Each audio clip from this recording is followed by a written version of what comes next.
oncología tiene una base, ¿no? Que es básicamente procesos moleculares, ¿no? Procesos dentro de la célula. Entonces, vamos a ver un poco acerca de estos procesos.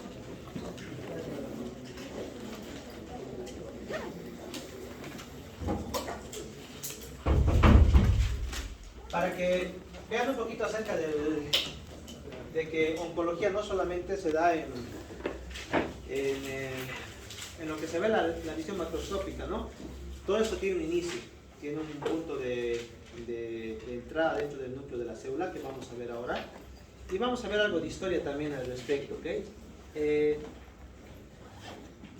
Cómo una célula normal, perfectamente normal, se transforma en una célula neoplástica. Vamos a ver esto. Este proceso se llama carcinogénesis, ¿ok?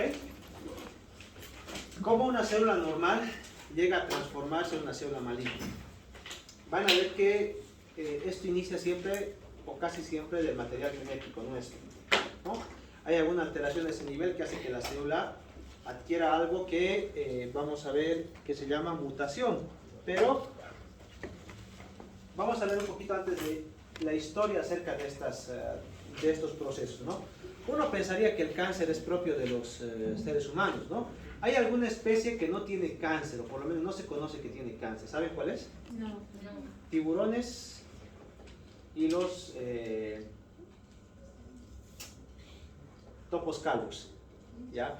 Los topos calvos, ¿ya?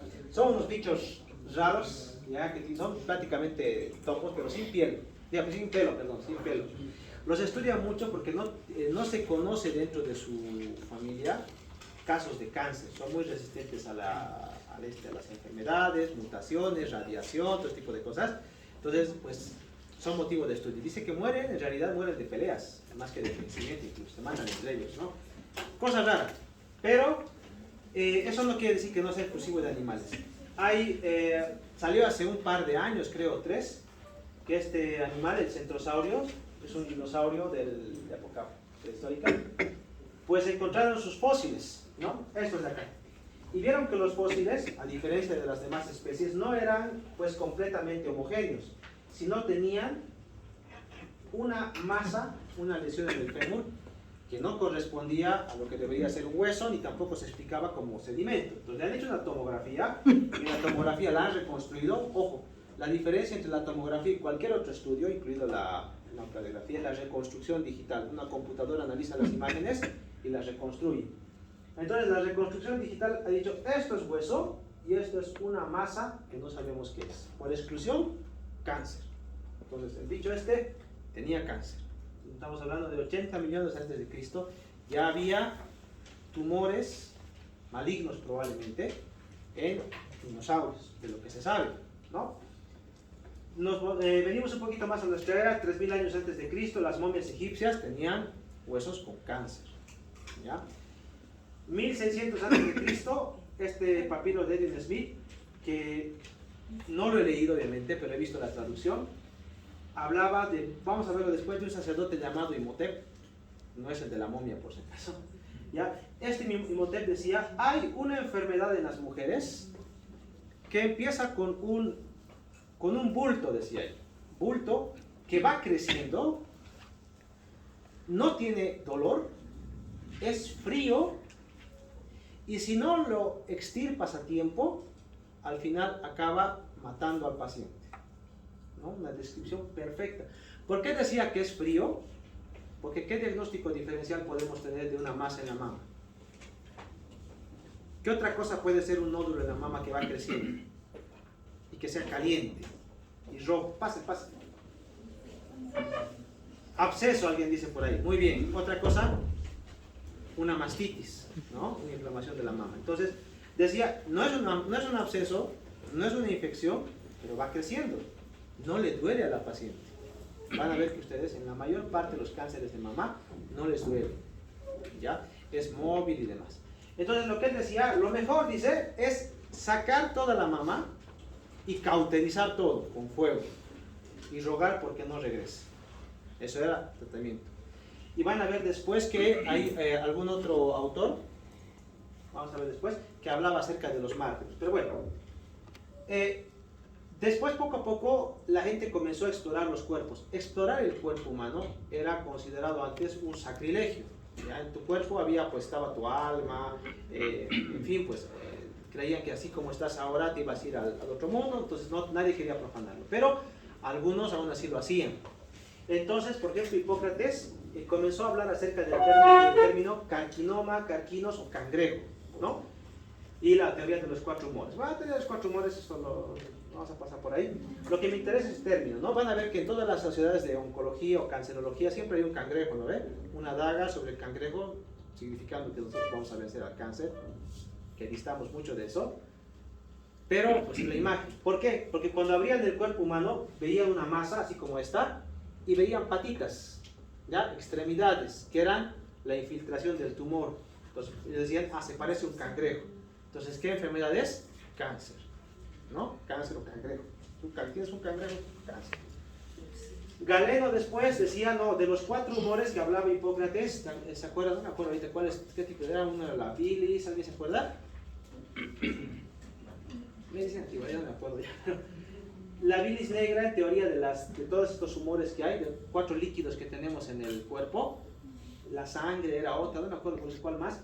El exceso de bilis negra, decían, es la causante del cáncer, ¿no?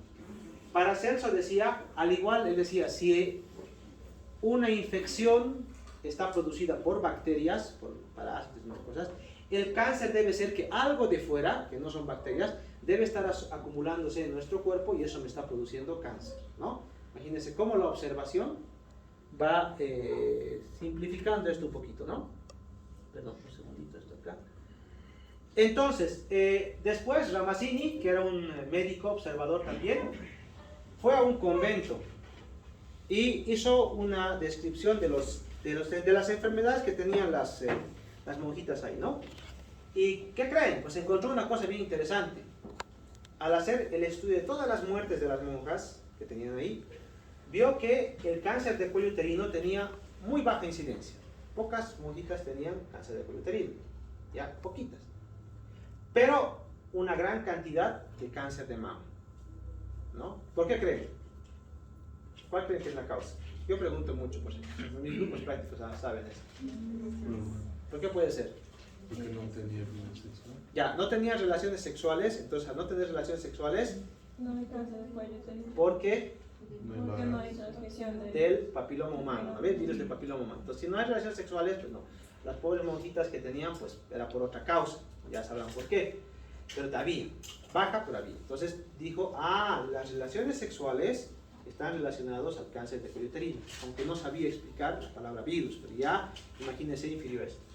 ¿Y por qué una alta tasa de cáncer de mama? Uno de los factores predisponentes es que no tienen, o sea, no tienen hijos. Ya. ¿Y los hijos cómo pueden afectar el cáncer de mama? Hormonalmente. Ya, hormonalmente y lactancia, muy bien. Se ha visto que el cáncer de mama está asociado, tiene una relación con la lactancia materna. La lactancia materna, más de 6 meses, 1 año, disminuye el riesgo de cáncer de mama, ¿ya? Por una parte. Y segundo, los hijos aparentemente disminuyen ¿cómo les puedo explicar? La exposición de estrógenos que tiene la mujer durante un tiempo, y eso también aparentemente disminuye también el riesgo de cáncer de mama. Entonces, una mujer que no tiene hijos, que no ha tenido relaciones sexuales y que por ende no ha habido alteración de su ciclo hormonal, o sea, siempre está expuesta a estrógenos, entonces pues tiene más riesgo de cáncer de mama, ¿no? Pero obviamente es uno de muchos factores, ¿no? No es el único. No puede decir que no le he dado de lactar a mi hijita, va a dar cáncer de mama. No, no es así, solamente uno más de los factores. Pero imagínense que ya comenzó a ver que la epidemiología puede explicarse por los factores que nosotros tenemos, ¿okay? Que vamos a ver eso. Después, Percival Pott, desde 1775, tiene esta fotito, ¿no ve? De acá que ven a estos niños. Pues había un empleo que se llamaban los desolinadores. ¿Cómo era esto? Londres, yo nunca he ido, pero mis compañeros me describen, es una ciudad fría, con mucho smog, ¿ya? Entonces, todas las casas de la época victoriana, pues tenían chimeneas. Entonces, los que han tenido chimeneas saben que durante un tiempo se tapa, ¿no? Se tapa. Entonces, ¿qué hacía la gente? Pues buscaba hombres pequeñitos, los amarraba de sus pies y con una escoba los bajaban por la chimenea. Tenían que empujar eso y destapar las chimeneas. Obviamente, pues hombres pequeñitos, habrá pocos, ¿no? Entonces, ¿a quiénes utilizaban? A niños, ¿no? Entonces bajaban a los niños pues se impregnaban con esto. ¿Qué pasaba? Se vio que el hollín de las chimeneas se apegaba a la piel, sobre todo al escroto de los niños. Entonces ellos tenían cáncer escrotal, no cáncer testicular, cáncer escrotal, o sea, de la piel del escroto. Y se veía sobre todo en niños de 12, 14 años con ese oficio. Se habían empezado a los 6, 7 años.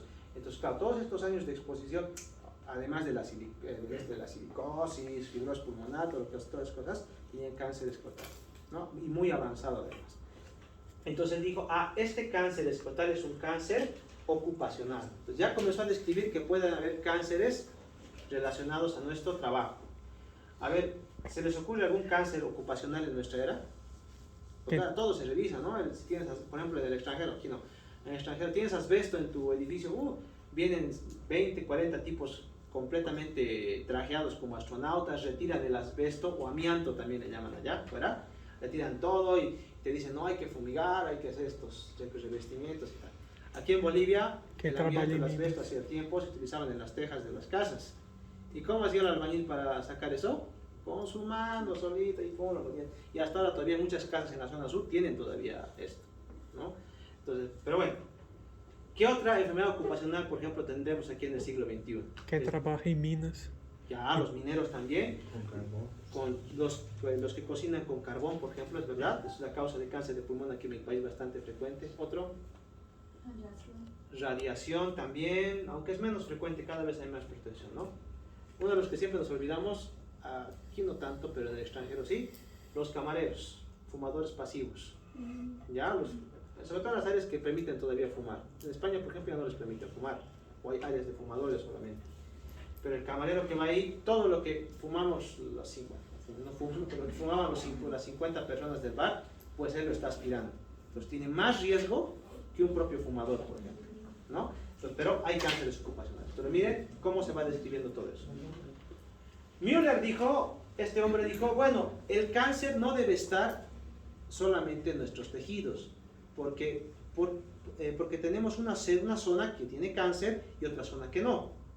Entonces la alteración no está en el tejido, sino está en la célula. Seguramente algo le pasa a un grupo de células que está comenzando a originar todo esto. La anilina en cáncer de vejiga es otro apoyo a que hay un factor ambiental. Y Theodor Babeli dijeron no solamente en la célula. Hay un material dentro de la célula que se llama núcleo, que contiene los cromosomas, el material genético, y ahí debe estar el problema del cáncer, ¿no? Cómo van descendiendo. Que es ahora mismo la teoría actual, con algún matiz. Después, ya tanto descubrimiento contra el cáncer, dijeron, ¿y qué hacemos ahora para tratar? Entonces, Marie Curie, famosa, ¿no? Investigaciones en radio, el polonio. Entonces, esta mujer aisló el radio, que es un elemento radioactivo, y bueno, curiosamente lo buscaban al radio porque es un elemento que brilla, ¿no? Radio brilla. Entonces, los primeros usos del radio, que no crean, era pintar los relojes, las manecillas de los relojes para que brillen en la oscuridad, ¿ya? Una de las primeras aplicaciones que tenía. Después esta vio de que se podía enfocar y tratar tumores. Un tiempo dijo incluso, yo voy a curar el cáncer con la radioterapia. Pero bueno, ahí quedó. Después dijeron, ¿qué hacemos ahora para estudiar el cáncer? Ahora sabemos que viene de la célula, viene de núcleos y tal, pero yo no puedo estudiar esto en una persona, es ilegal. Entonces, ¿qué comenzaron a hacer? Pues tenemos que estudiarlo en animales. ¿Cómo hacemos esto? Yo tomo un grupo de células de un humano y lo inserto en un ratón, en un mono, lo que sea, y voy estudiándolo, ¿no? Comenzaron a tratar modelos animales. 1942, primeros agentes citotóxicos y su uso en neoplasia. Ahí vamos a ver después en la tercera. Pero ¿no les suena? Algo pasó en 1942, ¿no? 1939 a 1945, de hecho. La Segunda Guerra. Segunda Guerra Mundial. ¿Qué utilizaban en la Primera Guerra Mundial como agente citotóxico en las trincheras? Gas mostaza. Gas mostaza. ¿Se acuerdan las películas? Alguien venía con sus máscaras antigas Y alguien gritaba, gas mostaza, y todo el mundo corría, porque esas máscaras no servían para eso. Y al que le llegaba el gas, ¿qué pasaba? Se intoxicaba y moría, ¿no? Y vieron que a los que morían le hicieron autopsias. Entonces en las autopsias vieron que su médula estaba vacía, ¿no? Es decir, que había producido una aplasia. Fuera de que se ha muerto con el gas, con el tiempo el gas mostaza limpió su médula. A alguien se le ocurrió, bueno, está bien, pobrecito el soldado que ha muerto con esto. Y si utilizamos esto para tratar las leucemias y los linfomas, solamente que obviamente bajándole la dosis, concentrándolo un poquito más, y el gas mostaza, que su nombre es tiotepa, algo así más o menos me acuerdo, porque nunca lo usamos nosotros, fue el primer citostático que se utilizó. Entonces, las leucemias, las linfomas se comenzaron a tratar con gas mostaza, se quedó utilizado en la guerra, y pues algunos tuvieron alguna remisión durante un tiempo, ¿no? Primer citotóxico. 1980, más fino que la terapia citotóxica, los anticuerpos monoclonales. ¿Se acuerdan que hablamos del trastuzumab en la anterior clase?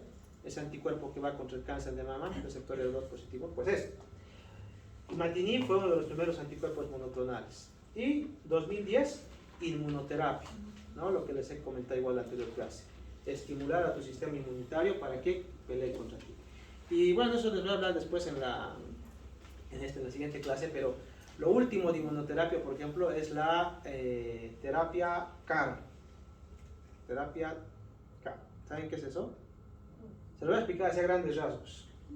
Imagínense que tenemos un cáncer afuera, ¿ya? Tenemos un cáncer afuera y nosotros somos linfocitos T. Pero cada uno de ustedes está diseñado para atacar, por ejemplo, tú vas a atacar neumococo, tú vas a atacar Vibrio cholerae, tú vas a atacar a las salmonelas, y cada uno para una cosa diferente, ¿no? Entonces, como ninguno de ustedes está entrenado para atacar el cáncer, pasa de él. Y de nosotros solamente uno está entrenado para el cáncer y además actúa poco, porque el cáncer lo inhibe, ¿ya? ¿Qué es la terapia CAR? Qué increíble es. Agarran el tumor y lo secuencian genómicamente y secuencian todos sus antígenos por genoma. A esos le diseñan anticuerpos frente a eso. Y esos genes que han diseñado nos los insertan a toditos nosotros y nos cultivan. Y todos estamos entrenados a matar no cáncer, sino a ese tipo específico de cáncer, ¿no? Leucemia T, CD28, tipo MALT, por ejemplo. Solamente ese cáncer. Nos hacen un cultivo, nos insertan en la médula ósea y los linfocitos del paciente atacan a su cáncer. ¿Qué les parece? Genial. Terapia carísima, carísima, carísima, porque es una secuenciación genómica, tienes que vaciar la médula del paciente, reinsertar las otras, y que tampoco cura al 100%, pero tiene una alta tasa de recidiva, sobre todo en leucemias o linfomas muy resistentes. Es lo último ahorita de inmunoterapia que hay, ¿no? Imagínense. Y no he puesto lo último que salió en 2020, no, un poquito más atrás, 2015 debe ser, pero recién se implantó 2018-2020, que es la tecnología CRISPR. ¿Alguien ha escuchado de la tecnología CRISPR alguna vez, por alguna curiosidad? Ya, para que sepan. Se descubrió en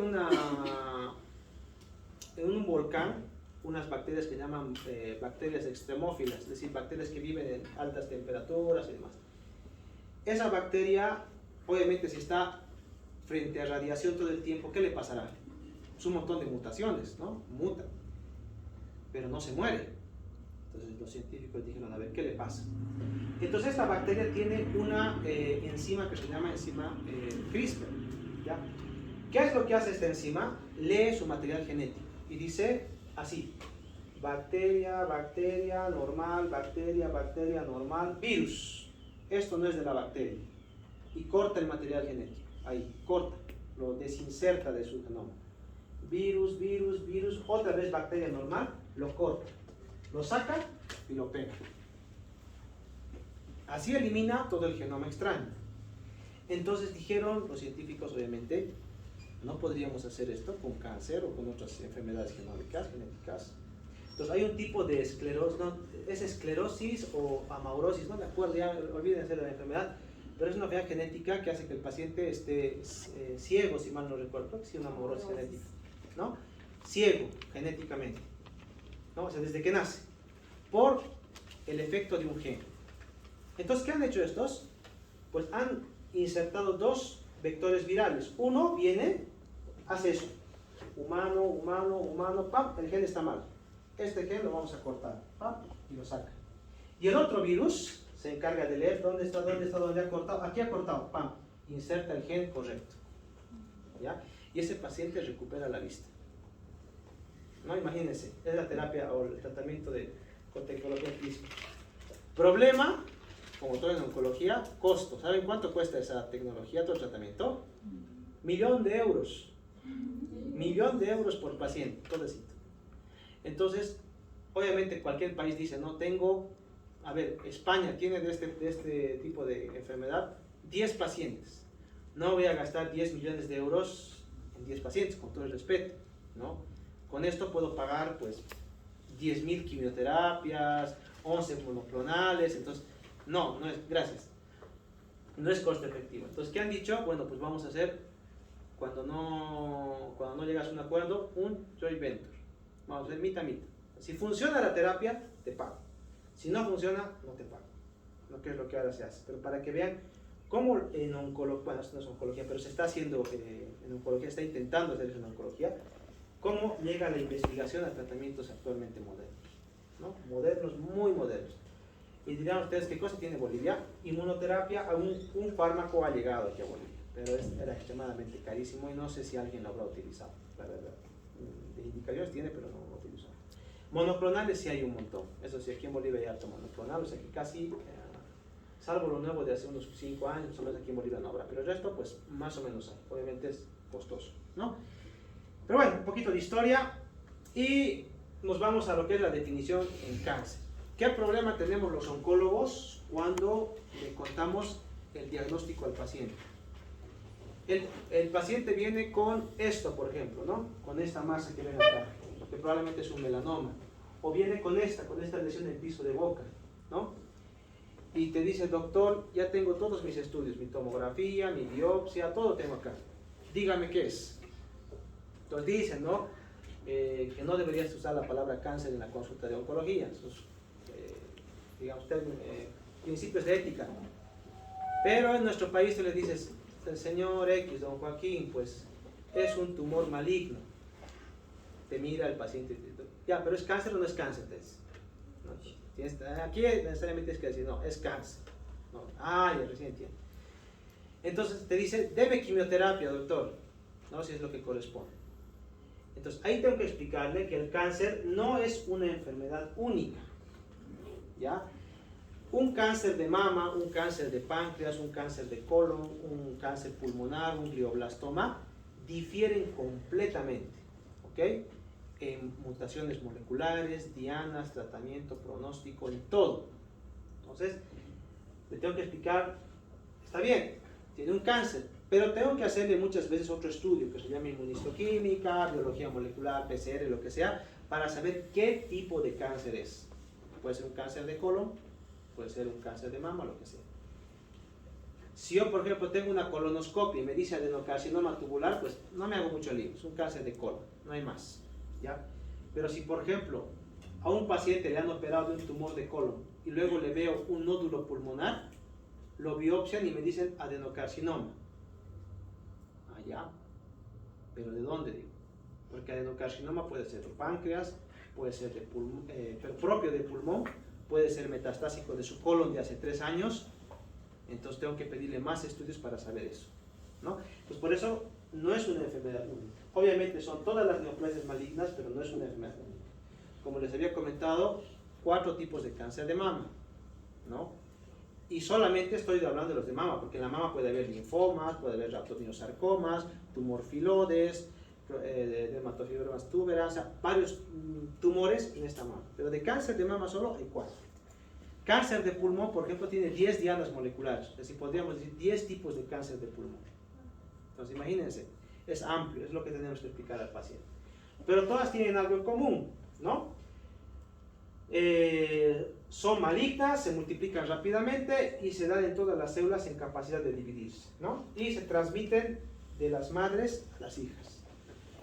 Todos los descendientes de la célula tumoral pues van a ser siempre metastásicos. Y algo que no pongo ahí es que habitualmente tras muchas clonas, ¿no? Muchas veces el tumor inicial no se parece en nada al tumor metastásico. Me explico. Una señora tiene un cáncer de mama, ¿no? Ha hecho metástasis en los huesos. Yo le tomo una biopsia y le trato con 1 o 2 líneas de quimioterapia. 3 años después la señora sigue con metástasis. Le vuelvo a biopsiar ese tumor y muchas veces sigue siendo cáncer de mama, pero no es igual al del principio. Porque todo el tiempo de su evolución va mutando esta célula. Por eso esta característica de mutación se va transmitiendo de madres a hijas. Siempre va a mutar. ¿Okay? Y pues el tumor nace de una célula normal, como este angelito, y se transforma en eso, ¿no? En un maligno que nos causa problemas. Causas, la mayor parte son exógenas, es decir, cosas fuera de nuestro cuerpo, químicos, radiación, físicos, virus, infecciones bacterianas, parasitarias, vamos a ver después, y endógenos, factores genéticos, ¿no? Es decir, mis propios genes, eso lo vamos a ver después. Entonces, en la carcinogénesis hablamos de todos estos procesos que pasan desde una célula normal hasta una célula tumoral. Como les dije, agentes externos, endógenos, y estos los han dividido en 3 etapas, la carcinogénesis. Esto es importante, en 3 etapas llamadas iniciación, promoción y progresión. Esto tiene su importancia porque en alguna de estas todavía se puede hacer algún control para que no pase este tipo. Esta, en la parte de la progresión, ya es la última etapa, ¿no? Cuando ya se transforma en cáncer propiamente dicho, ¿no? ¿Quiénes han rotado ginecología, por ejemplo, de ustedes? ¿Nadie sabía? Ya, entonces no puedo explicar esto entonces. ¿Gastroenterología? Sí. Sí, ¿no ve? Han visto endoscopias y han visto las biopsias de las endoscopias, ¿no ve? Sí. Sobre todo de esófago. Sí. ¿Qué término es el que más frecuentemente encuentran en el esófago? Una lesión benigna, pero que a usted le suena raro. Esófago de Barrett. ¿Qué es una? Metaplasia, cambio de epitelio, ¿no ve? Entonces, esa metaplasia, por ejemplo, no es metástasis, ¿okay? No es un cáncer propiamente dicho, pero corresponde a una lesión premaligna, ¿ya? Estaría, por ejemplo, en la etapa de promoción, eso lo vamos a ver después. Entonces, ¿qué le hace la gastroenteróloga con la metaplasia? ¿Le opera? No, ¿no ve? ¿Le da radioterapia? No, tampoco. ¿Qué hace? Don X, vamos a poner Don Raúl, tiene que dejar de tomar café, ají, lo que sea, tiene que tomar este inhibidor de la bomba de protones, omeprazol, tiene que, si tiene Helicobacter pylori tiene que tratarse, y si es una hernia tal, hay que hacerse operar, ¿no ve? Hay que hacerse operar y hacer una funduplicatura de Nissen para que no haya reflujo y no siga provocando esa lesión. Porque si esa lesión sigue, ¿qué va a producir? Cáncer. Ahí sí va a producir cáncer. Entonces, vamos a ver justamente estas células empiezan con esto, con estas 3 fases, ¿no? Primero iniciación, luego promoción y luego progresión. Cuando llegamos aquí ya es un cáncer, ¿ok? Vamos a ver un poquito entonces. Entonces, si habláramos así, por ejemplo, las células normales son así, las células iniciadas son esta, cuando este grupo de células comienzan a multiplicarse más rápido que las otras. ¿Dónde está aquí? ¿Dónde está aquí? La promoción es cuando ya se multiplican de manera exponencial y progresión es cuando ya pierden su normalidad y se transforman en cáncer. Vamos a ver una por una. Entonces, iniciación, la primera. El término clave en todo esto se llama mutación. ¿Ok? Mutación. Para hacer, bueno, vamos a ver después en alguna clase, pero nosotros tenemos, así a grandes rasgos, aunque más, 2 sistemas básicos, ¿ya? Los protooncogenes y los antioncogenes o genes supresores de tumor, ¿ya? Entonces, para explicarles esto es lo siguiente. Imagínense que les gusta hacer algún deporte, a los chicos, fútbol, digamos, uno de ustedes. Se van a jugar todo su curso, dicen ya hemos acabado oncología, ya hemos dado nuestro examen, pues vamos a ir a jugar fútbol entre todos, una parrillada, y mientras tanto deporteamos.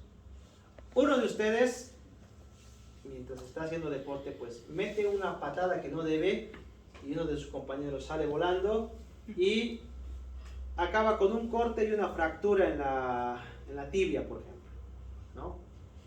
hay una fractura, ¿qué es lo que van a hacer? Pues si tiene seguro, lo van a llevar a su seguro, le van a reducir, le van a decir, bueno, pero ¿qué ha pasado con el tejido? Se ha fracturado, se ha destruido. ¿Qué ha destruido? Vasos, músculos, hueso. ¿Qué tiene que hacer el músculo? Repararse. ¿Qué tiene que hacer el hueso? Repararse. ¿Qué tiene que hacer los vasos? Repararse. Entonces, ¿qué tiene que pasar con su crecimiento? Tiene que acelerarse. Entonces, aquí se activan los protooncogenes. Los protooncogenes le dicen a las células musculares, multiplicate rápido porque tenemos que cerrar esta herida. Le dicen al hueso, multiplicate rápido, tenemos que consolidar esta fractura. Entonces, los protooncogenes normalmente nos sirven para cuando necesitamos el crecimiento, ¿no? Cuando el hueso está consolidado, automáticamente este antioncogen le dice, no, ya está consolidado. Para y deja de estimularse y crece con normalidad. Ese es el sistema que nosotros tenemos, nuestros tejidos, ¿ok? Protooncogenes y antioncogenes. Pero, ¿qué pasaría si el protooncogen comienza a activarse más de lo debido? Ese hueso ya no se queda aquí, sino comienza a crecer mucho más de lo debido. O este antioncogen, cuando este protooncogen está yendo normalmente, no le suprime. ¿Qué pasa con el hueso? Va a seguir creciendo, ¿ya? Entonces, esta mutación es lo que genera la iniciación, ¿ok? Mutación, activación de un protooncogen, un oncogen, que también puede ser, y la falta de supresión de la supresión de un antioncogen, ¿no? Que no lo está suprimiendo. Y esto, lamentablemente, esto ya es irreversible, es una mutación irreversible de un grupo de células, ¿no? Entonces, esta alteración estructural genera un clon de células que se multiplica más rápido que las otras, ¿no? Hecho irreversible, depende de la dosis del carcinógeno, generalmente viene en la causa externa, y no se ha demostrado un umbral, quiere decir que no hay una dosis que le podríamos decir que es limitada. Entonces, si lo vemos acá, por ejemplo, sería más o menos como esta, ¿ok? Como esta imagen que tenemos acá. Este grupo de células comienza a multiplicarse sin control, ¿ok? Pero, ojo, no está infiltrando más allá del tejido. Esa es la diferencia, ¿ok? Si está comenzando a multiplicar más que las de al lado, ¿ok? Pero no infiltra, no sobrepasa su lámina basal, no está yendo a otros tejidos. Esa es la diferencia con una célula infiltrante, ¿no? Por eso las dos características tienen estas células iniciadas, resistente a la apoptosis. ¿Qué es la apoptosis? Saben de memoria, ¿no? Muerte celular programada, ¿no ve? Cuando una célula comienza a multiplicarse más de lo debido, ¿qué pasa? Sus mismos genes le dicen, suicidate, hermano, estás de más. Entonces se suicida, la célula muere y se restablece la función. Pero estas células, por la mutación que tienen, se hacen resistentes a la apoptosis. Ahora, el cuerpo no solamente tiene esa bala, tiene otra bala, que son los factores inhibidores de crecimiento. Cuando crece un tejido demasiado, tiene esto, lo frena. Lo mismo, es menos sensible a esto, ¿no? Esto no me interesa, hay muchas divisiones celulares y más. Entonces, esto es la iniciación. Luego viene la parte de la promoción. Estas células iniciadas se multiplican, pero están localizadas en un lugar, ¿ya? Y la apoptosis lo que hace es que comienzan a multiplicarse ya por los agentes promotores sin control. O sea, lo que ha pasado, comienzan a multiplicar, a acelerar su multiplicación, ¿ok? Y esto es la clave de la promoción, porque esta parte es reversible. Si podríamos hablar entonces de lo que ustedes han visto, sería en este caso la metaplasia. Ya la metaplasia, por ejemplo, en el esófago de Barrett. Si yo a este paciente con metaplasia le veo que es una metaplasia por reflujo, le puedo decir que tome su omeprazol, que se haga su cirugía, que erradique el Helicobacter pylori de una vez, y con eso, con los años, quitándole ese agente tóxico, esta célula puede dejar de multiplicarse. Es reversible esa etapa. La promoción, ojo, la iniciación no. Por eso es importante para los epidemiólogos esto. Casi todos los tumores tienen esta etapa, solamente que obviamente la mayoría no se los ve. Que eso los ven, por ejemplo, igual en las pacientes de cáncer de cuello uterino que tienen cervicitis, por ejemplo, dicen NIC1, ¿no? NIC1. Entonces, ahí le pueden decir, ¿qué le dicen? No, tienes que tener cuidado en tus relaciones sexuales, tómate este antibiótico, bla, bla, bla. Lo mismo, para disminuir la inflamación, ¿ok? Entonces, esta es la etapa de la promoción. Entonces, son células neoplásicas, dependen del agente promotor, cualquier tipo de agentes, y es todavía reversible, ¿no? parece que no es un problema del DNA como dicen eso. ¿Alguien sabe qué es la epigenética? Ya, les voy a comentar. Antes la gente, o los científicos, perdón, decían, nosotros somos influenciados exclusivamente por los genes, ¿ya? Pero se ha visto que los genes también se pueden regular. Hay proteínas que regulan los genes. A eso se llama epigenética, el estudio de estas proteínas que regulan estos genes. Tú puedes tener, por ejemplo, un gen mutado que te puede producir un cáncer, pero hay una proteína encima de ese gen que le dice no te expreses, te silencia a tu gen y no generas cáncer, ¿ya? Esto se llama epigenética. Entonces, pero así como hay esas que te frenan, hay otras proteínas que se han mutado las proteínas que le dicen a tu gen normal trabaja más. Entonces con eso se multiplica más. ¿Ok? Luego tenemos la etapa de la progresión. Esta ya es irreversible, ¿ya?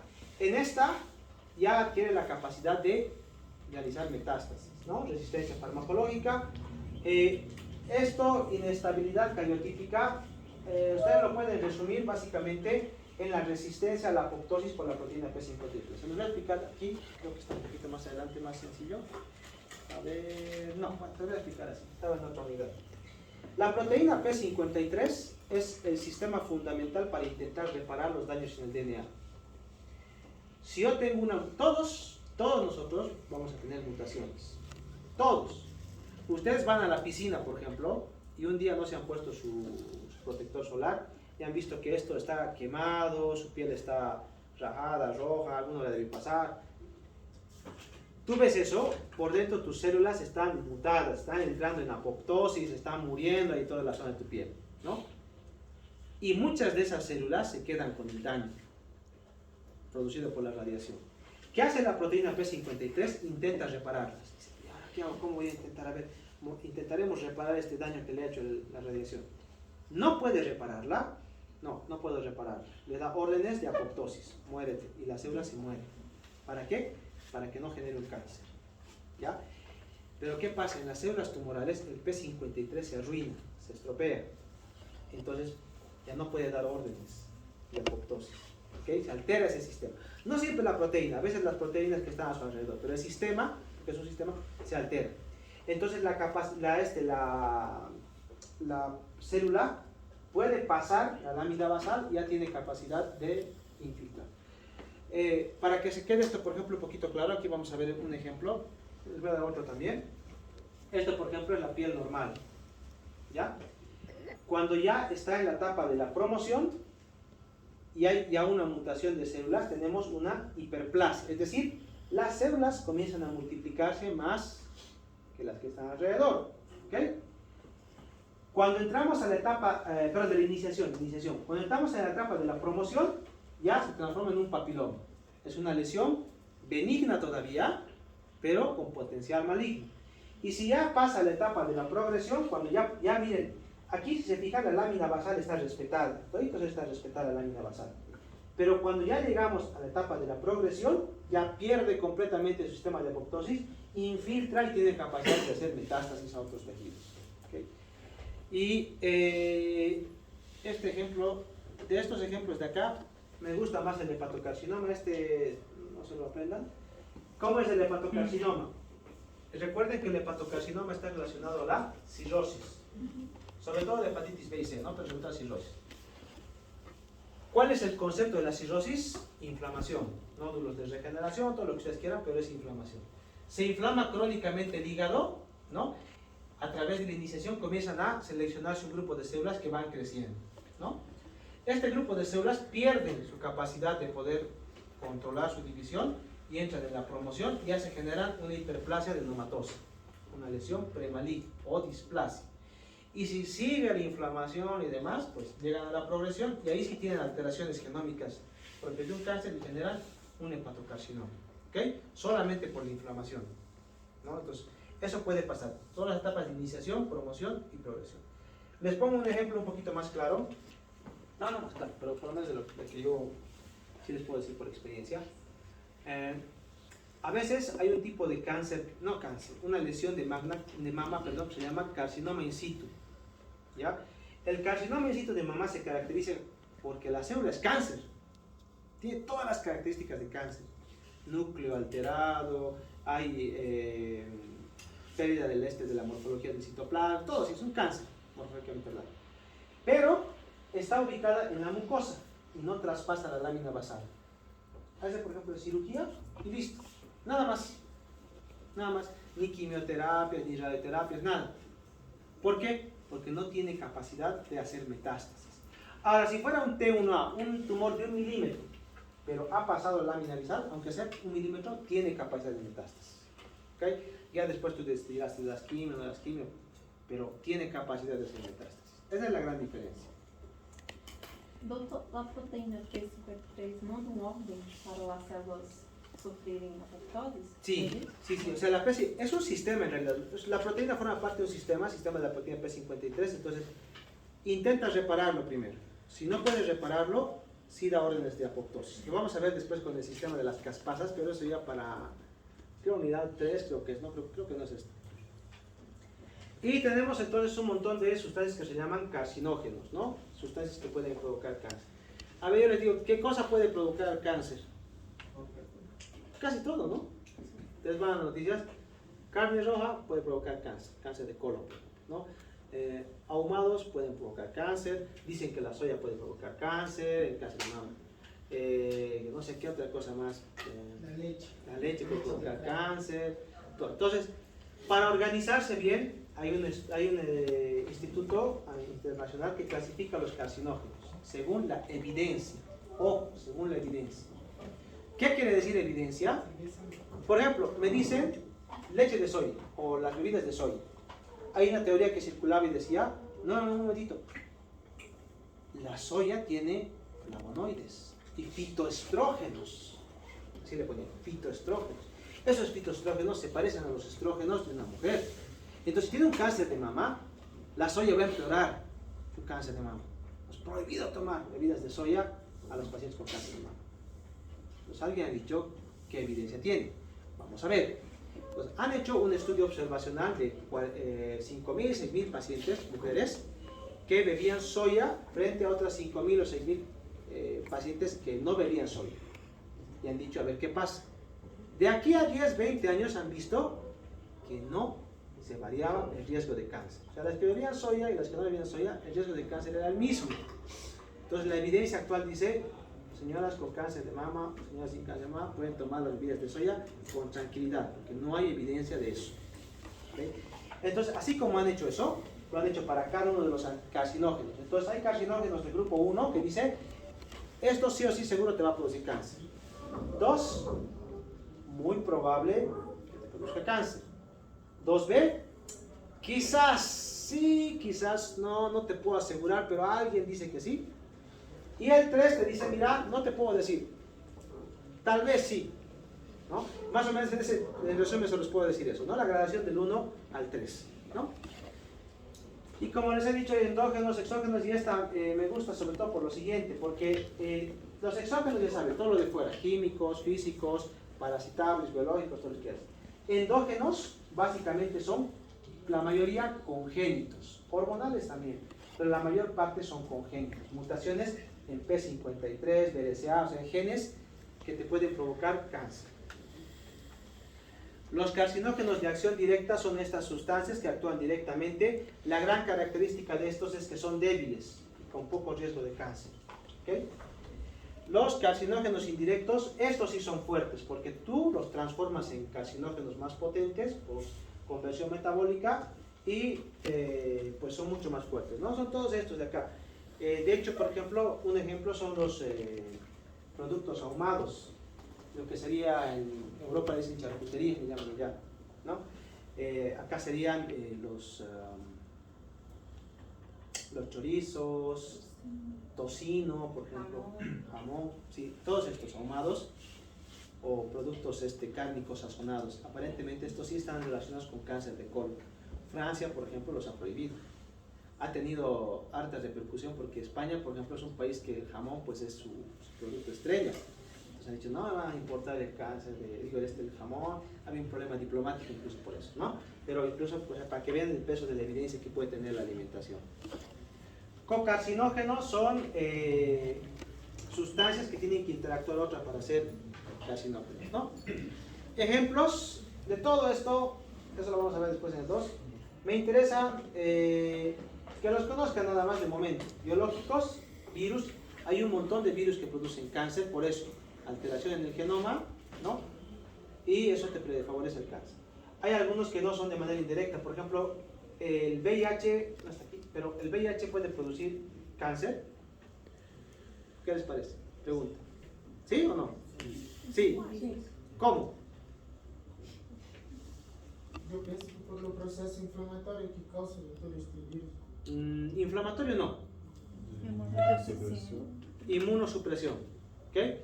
Las células de defensa nuestras barren nuestro cuerpo y todo el tiempo, hasta ahora incluso me están sentados, están eliminando células tumorales. Todo el tiempo van eliminando células tumorales. Si tú disminuyes tus defensas naturales, pues ¿qué va a pasar?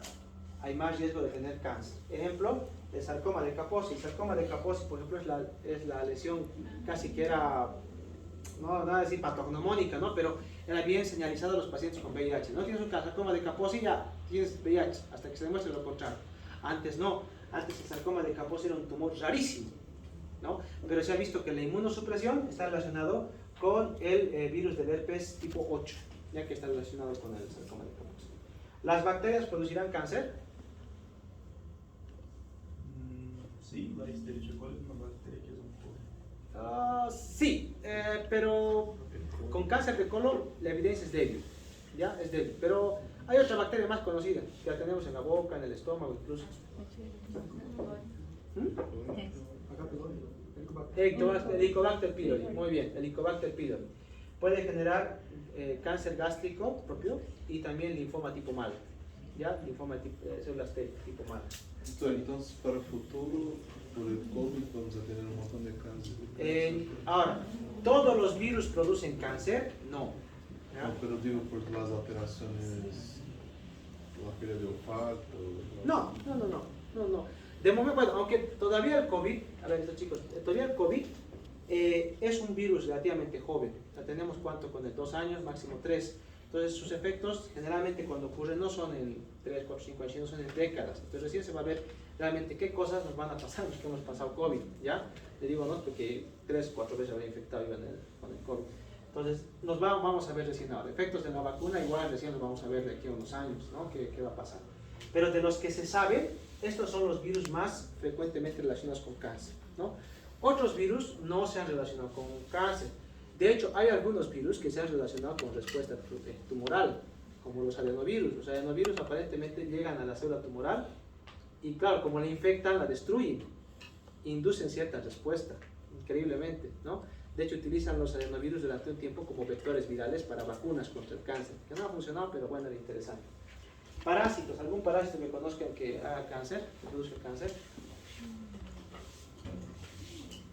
Quistosoma manzoni, por ejemplo, para cáncer de vejiga, y fasciola hepática, por ejemplo, también para cáncer de vías biliares y demás. Más parece que es por la inflamación, porque ustedes saben qué hacen la fasciola, ¿no ven? La fasciola se ubica en la vía biliar y se queda estancada ahí. Entonces ahí tiene colecistitis crónicas, colangitis crónicas, entonces aparentemente es la causa del cáncer. Lo mismo en la vejiga. El esquistosoma muchas veces puede alojar en la uretra y algunos tipos de esquistosoma. Eso puede generar inflamación crónica de la vejiga y eso puede aparentemente provocar cáncer. La radiación, conocido, Chernobyl, Fukushima, ¿qué otra más? Hay un accidente en México también que ha llevado toneladas de acero contaminado con radiación igual. De toda fuente de radiación, incluido el sol, puede provocar cáncer, ¿no? Los químicos, pues muchos también, tabaco, arsénico, asbesto, todos estos pueden provocar cáncer, ¿no? Pero una buena parte de estos están relacionados con factores ambientales, ¿no? Y generalmente estos químicos aparecen en edades más tempranas, con especificidad de órgano, exposiciones prolongadas y repetidas, periodo de latencia largo y sobre todo en varones. Le voy a dar un ejemplo muy sencillo. Metro de Madrid, 2013 creo que fue, se llama Consejería de Sanidad, le hicieron un juicio. Un trabajador dijo, yo trabajaba en un túnel donde veía una estructura medio arcillosa que estaba recubriendo el túnel, y he trabajado 15 años en ese túnel. Nadie me ha dicho que me ponga una mascarilla o que tenía problema de producir cáncer.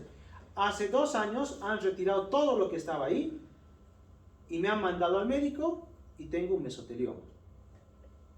¿Ya? Mesotelioma. Y cuando analizaron qué tenía el material, que no les habían comunicado a los trabajadores que era, asbesto o amianto, o tienen otro nombre, no me acuerdo cómo se llama, pero bueno, asbesto o amianto. Entonces esto recubría las paredes, el hombre estaba expuesto durante 15 años, se ha jubilado, y 5 años después pues ha venido el mesotelioma, ¿no? Entonces, y era relativamente joven. El mesotelioma normalmente se presenta en pacientes de 70, 80 años, y esto el hombre tenía unos 60, 55, 60 años.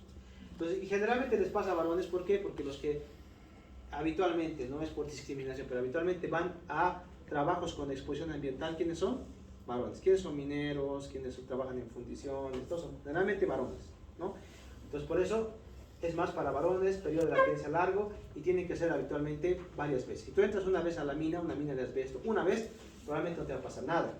Pero si vas todos los días, durante 10, 15 años, pues sí. Si lamentablemente tú vives en la pobreza y cocinas a leña durante 15, 20 años, sí te va a pasar, ¿no? Habitualmente. Y aquí en Bolivia es interesante, los que cocinan a leña, ¿quiénes son? Mujeres. Entonces tenemos una gran cantidad de cáncer de pulmón en mujeres. Pocos en varones en realidad. Por aquí no fuman. Se van a la mina, es otra cosa. Pero se mueren antes de fibrosis que de cáncer de pulmón. Pero bueno, cosas de mi país. Entonces, de esto olvídense. Tengo que borrar esta diapositiva.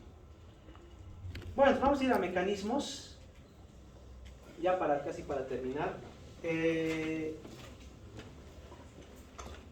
esto, lo único que quiero que sepan del ciclo celular, y supongo que se habrán olvidado de biología celular, no se deben acordar. Pero bueno, para que recuerden, hay una etapa en la que la célula está en estado quiescente, es decir, en estado en el que no se divide, solamente funciona. Pero para dividirse, pues entra en el ciclo celular, ¿no? Para poder dividirse. Entonces, hay algunas fases. Las fases más importantes, por ejemplo, son la fase M, donde está la mitosis, propiamente dicha, y la citocinesis. ¿Qué es la citocinesis? Cuando la célula ya ha dividido sus núcleos, pero separa sus citoplasmas, ¿no? Para ver por qué es importante después. Hay 2 puntos donde se puede producir el cáncer, ¿ya? En el paso de la fase G1 al S y el pase de la fase G2 al N, ¿ya? Solamente por curiosidad, para que lo sepan, no les voy a preguntar esto. Pero para que lo sepan, ¿por qué es importante? Porque estos son puntos donde nosotros podemos aplicar unos fármacos que se llaman inhibidores de ciclina, que en cáncer de mama, por ejemplo, han aumentado la supervivencia, ¿no? De hecho, como les comentaba en la anterior clase, la supervivencia de cáncer de mama metastásico ya está en 5 años. Una señora con cáncer de pulmón, metástasis óseas, si eso se va a Estados Unidos o Europa, vive 5 años, tiene dinero, ¿ya? Aquí en Bolivia, pues unos 2-3 años aproximadamente, dependiendo. Apoptosis, muerte celular programada, que lo induce básicamente cualquier agente que altere su DNA. Ya se lo vamos a resumir. Como les dije, la apoptosis tiene un sistema con el que se acciona, ¿ya? La proteína BCL2, pero sobre todo, más que la proteína BCL2 incluso, la proteína B53. ¿Ok? Entonces, pues más o menos si el P53 está intacto y le damos quimioterapia, sí podemos modificar o destruir la célula. ¿Por qué? Porque si le doy quimioterapia, altero su DNA, el P53 le dice estás anormal y genera su apoptosis, ¿ya?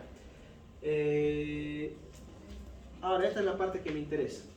Entonces, ¿quién es el que induce la apoptosis? Es el P53, el sistema P53. ¿Quién lo inhibe? Es el BCL2. Por eso digo que no es tan importante. ¿Cuáles son los efectores? Las caspasas. Estos son los que tiran el gatillo, en pocas palabras. P53 da la orden y las caspasas obedecen. ¿Okay? Y la BCL2 es la que inhibe la P53. Ahora,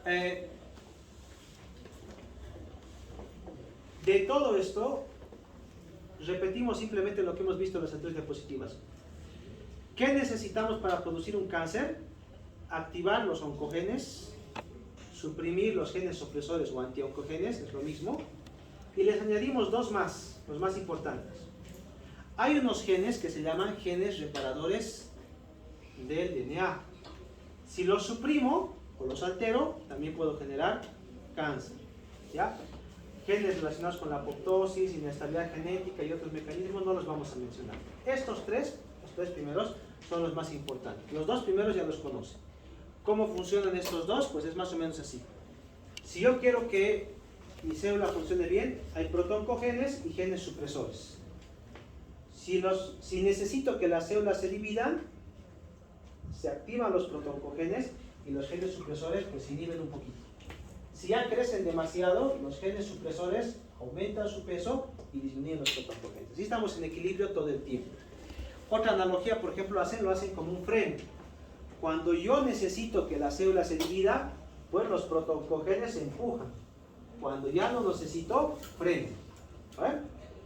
Entonces, ¿cuándo tengo cáncer? Cuando los protoncogenes están demasiado activados. Aunque mi gen supresor sea normal, si mis protoncogenes están mutados y activados, me va a llevar al tumor.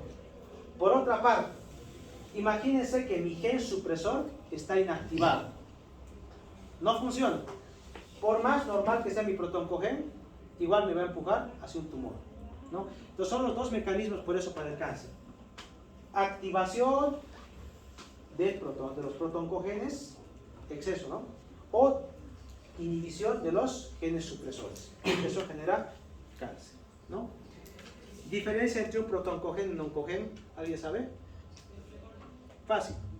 Protoncogen es un gen normal, ¿ya? Es un gen normal. Oncogen ya es un gen mutado. Este sí produce cáncer, ¿ya?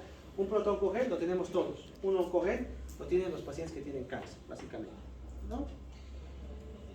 Entonces, protoncogenes, ¿para qué nos sirve? Todo esto se resume básicamente que hagan que la célula crezca normalmente. Todo esto, ¿no? Y lo mismo que les decía antes. Si un protoncogen se expresa normalmente, la expresión normal. Pero cuando muta, se transforma en un oncogen y ahí sí genera cáncer, ¿no? Una oncoproteína. Y básicamente lo mismo. Esto va a ser lo mismo, esto voy a borrar. Ahora, ¿cómo generas un oncogen? ¿Cómo se genera un oncogen? ¿Cómo se empeora o se muta un protoncogen? Hay tres características básicamente de estas mutaciones. Vamos a ver aquí. Primero, esto se llama mutación puntual. Imaginemos que toda la clase hacemos una fila toda la clase y estamos en orden alfabético, desde la A hasta la Z, ¿no? Tenemos un orden. Y decimos, para que funcione normalmente nuestro curso, ¿no? Para que les pueda pasar las notas, desde la A hasta la Z se van a pasar cada uno su examen, que tiene su nombre, ¿no? Entonces al primero le corresponde la A, al segundo la B, estamos todos ordenados. Imagínense que el del último, como siempre, dice, yo quiero dar primero mi examen. Y se pasa a la mitad. Mientras le estamos repartiendo los exámenes, en la confusión viene y se pone a la mitad. ¿Qué hace? Va a alterar toda la secuencia del examen. A ver, eso se llama mutación puntual. Tenemos un gen, este segmento, en lugar de quedarse aquí, pues cambia. Se borra este gen, cambia de lugar, solamente en un segmento. Eso se llama mutación puntual.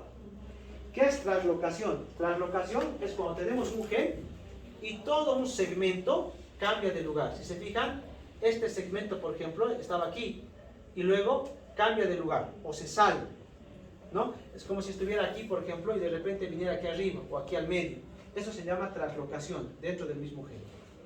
Y amplificación genética es que tú tienes tu gen normal, pero por alguna razón se multiplica dentro de una misma hebra. O sea, tienes, por ejemplo, tendrías que tener un solo gen, pues tienes 20 dentro de tu misma célula. Entonces se llama amplificación genética, igual también produce cáncer.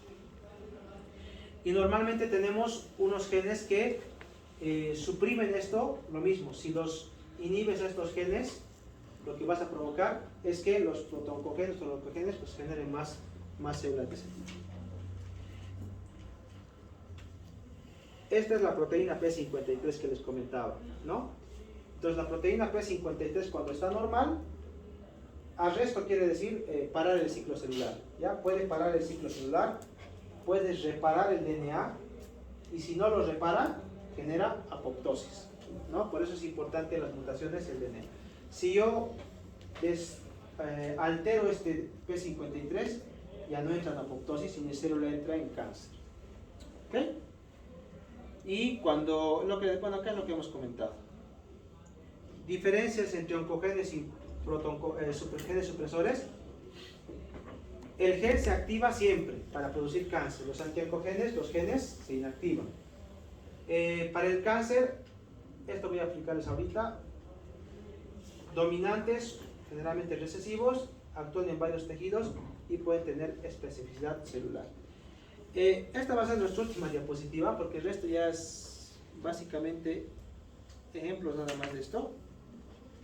Y nos vamos a ir después a una penúltima entonces. ¿Qué diferencia hay entre una mutación somática y una mutación hereditaria? ¿Alguien puede saber? A ver, imagínense, les hago un ejemplo. ¿A alguno de ustedes les gusta broncearse en la playa? Imagínense, les encanta ir a la playa, les gusta broncearse y pues no sé por qué razón, religiosa o no les gusta llevar protector solar. Ya, les gusta broncearse así al natural. Quema, pero hay gente que le gusta.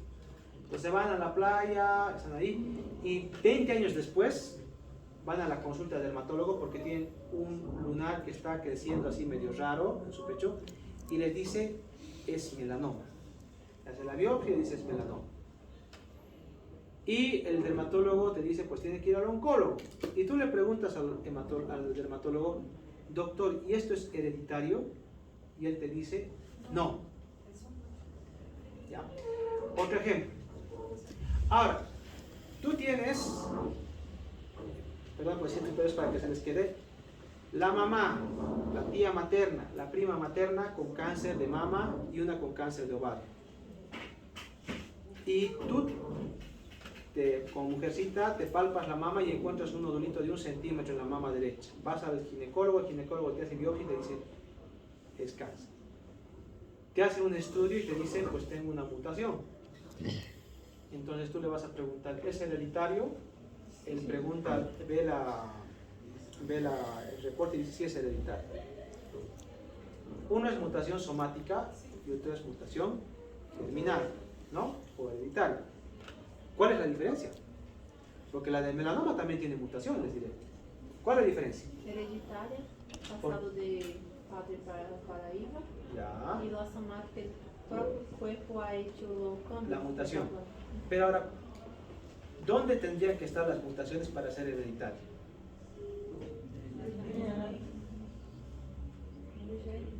En los genes, ya, pero en los genes, pero aquí también, si tú le hago una biopsia en los genes de esta zona de la piel, están mutados también. ¿Cuál es la diferencia? Locos del cromosoma. No, no la clínica, tiene una explicación Locos biológica. del cromosoma. Sí, pero como les digo, si ustedes analizan el tumor del melanoma de la piel, también están mutados sus genes. Y si sigue creciendo, las células que vienen después... Porque uno es exógeno y el otro es endógeno. No.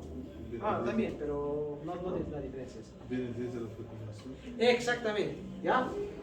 La diferencia está en que la mutación, esa mutación del BRCA, está en mis células de la piel, está en mis uñas, está en mis huesos, esa mutación está en todo mi cuerpo, incluyendo mis células germinales, mis espermatozoides o los óvulos en el caso de las mujeres. Lo llevo conmigo. Entonces, cuando tenga hijos, esos genes se van a heredar. En cambio, la radiación solar me genera una una mutación somática. Está mutada esta parte.